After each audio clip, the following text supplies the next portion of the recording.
Hello guys, welcome to another simple tutorial video on this YouTube channel. So today in this video I'm going to show you how you can log out from all the devices that you connected with your Facebook account. So without any delay, let's start our video. First of all you have to do is go to your Facebook account. Now click your account option on top of your right, and here you can see the gear icon option. Click that option, and now you can see here see more in account option. Just click that option.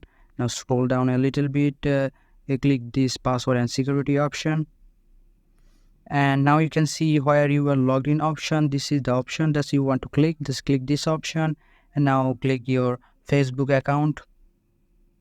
And as you can see, this is all the device that my Facebook is logged into. So to log out, all you have to do is select device to log out, select this option, and here you can select one by one and click this logout button, and the device that you will log into your Facebook account will be log out. But if you want to log out from all the devices, just click this option, select all, and as you can see all the devices have been selected, and now all you have to do is just select a logout option, and your Facebook account will be logged out from all the devices. So this is the video. I hope this video helps you, and I will catch you guys on the next tutorial.